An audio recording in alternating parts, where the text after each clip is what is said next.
नमस्कार, मेरा नाम पवन द्विवेदी है। छात्रों, आज मैं आपको कक्षा 9 के काव्यखंड रसखान के सवैये नामक पाठ पढ़ाऊंगा। छात्रों, रसखान एक मुस्लिम कवि हैं। रसखान जी का पूरा नाम सैयद इब्राहिम रसखान है। इन्होंने भगवान कृष्ण के प्रेम का इतना सुंदर वर्णन किया है, शायद सूर को छोड़कर अन्य कवि वहाँ तक नहीं पहुँच पाए।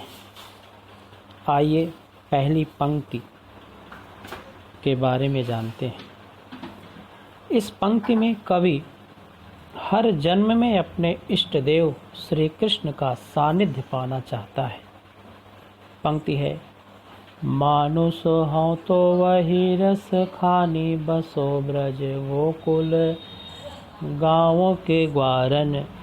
रसखान जी कह रहे हैं कि हे प्रभु, यदि मेरा अगला जन्म मनुष्य का हो, मानुष हो, मनुष्य का हो, तो मैं बसो ब्रज गोकुल गाँवों के ग्वारन, तो मैं ब्रज के गोकुल गांव के ग्वालों के बीच रहना पसंद करूंगा।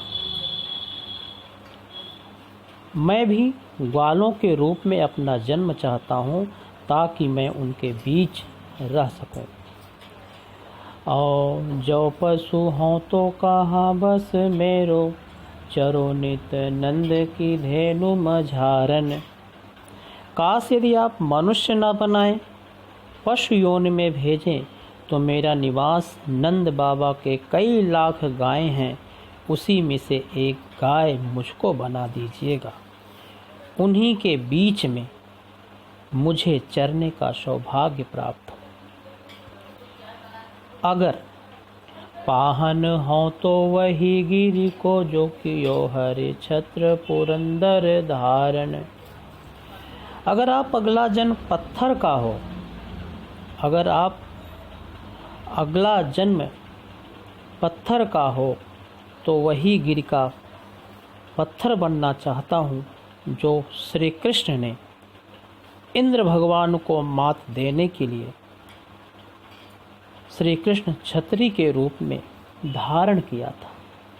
पाहन मीन्स पत्थर होता है। पाहन हो तो गिरि माने पर्वत, जो कियो हरिछत्र माने कृष्ण के रूप में, कृष्ण छत्री के रूप में, पुरंदर माने इंद्र होता, धारण करना। मतलब अगर आप अगला मेरा जन्म पत्थर का हो, तो वही गिरि का बनना चाहता हूँ, जो कृष्ण ने इंद्र भगवान को मात देने के लिए श्री कृष्ण छत्री के रूप में धारण किया था। जो खग हो तो बसेरो करो मिले, कालिंदे कोल कदम्ब की डारन। खग मीन्स पक्षी, कालिंदी मीन्स यमुना, कोल माने किनारा, डार माने डाली।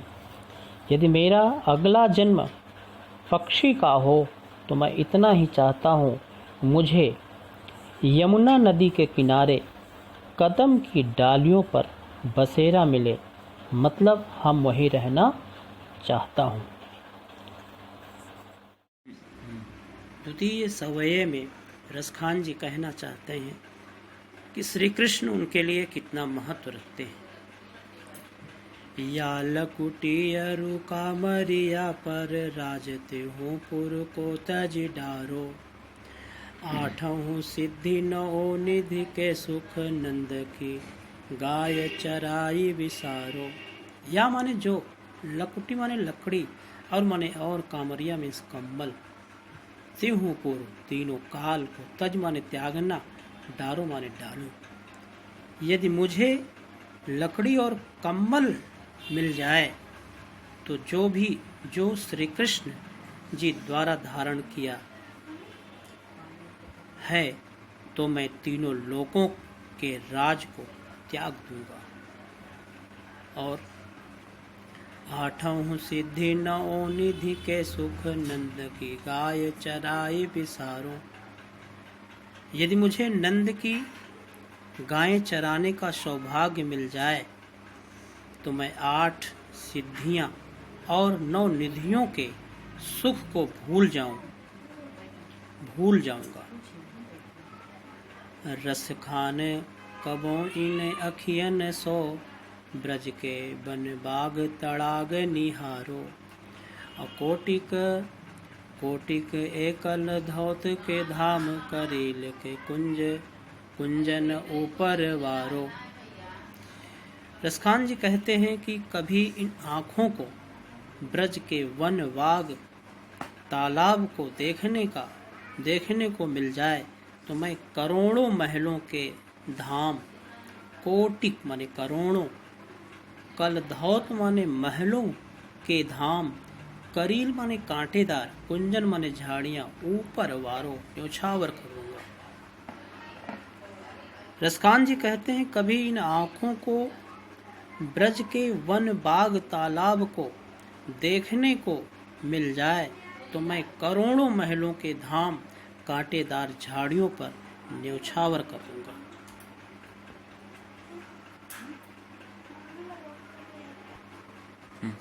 तीसरी पंक्ति में एक गोपी दूसरी गोपी से कहती है कि तू अगर मुझे कहे तो श्री कृष्ण का हर रूप धारण कर लूंगी, क्योंकि वे मुझे बहुत पसंद है।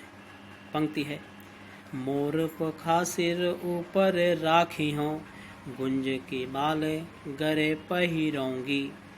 ओढ़ी पीतम्बर लैलकुटी बन, गोधन ग्वारिन संग फिरोंगी। मोर पखा मोर पंख, सिर पर, वो सिर के ऊपर राखी हों धारण करूंगी, रखूंगी। गुंज की माल गरे मीन्स गले पहिरोंगी। मोर के पंख सिर पर धारण कर लूंगी जैसे श्री कृष्ण करते हैं, और गुंज की माला गले में धारण कर लूंगी।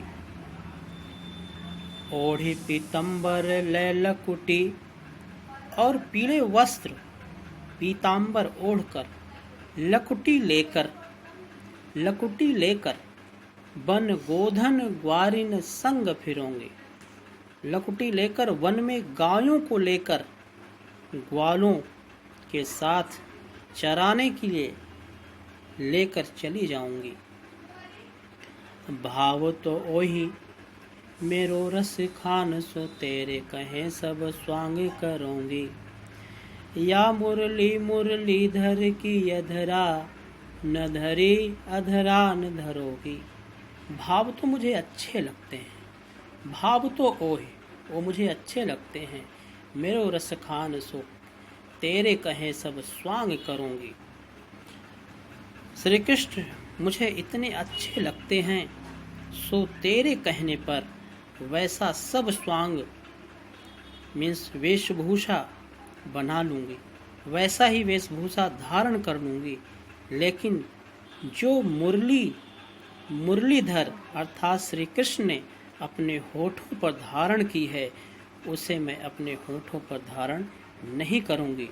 गोपियां श्री कृष्ण की बांसुरी से ईर्ष्या रखती हैं। या मुरलीधर मीन्स कृष्ण, अधरान अधरों पर, धरी अधरान धरी, अधरों पर नहीं धरूंगी, अधरान धरूंगी।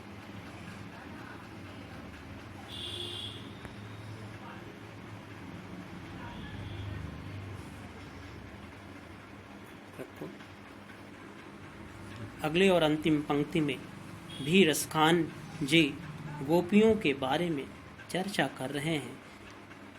एक गोपी दूसरी गोपी से कहती है, क्या कहती है?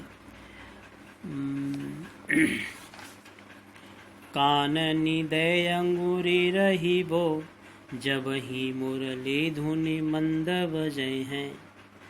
मोहनी तानन सोरस खानी, अटा चढ़ी गोधन गए हैं तो गए हैं। इस अंतिम पंक्ति में भी रसखान जी गोपियों के बारे में चर्चा कर रहे हैं कि एक गोपी दूसरी गोपी से कहती है कि जो मुरली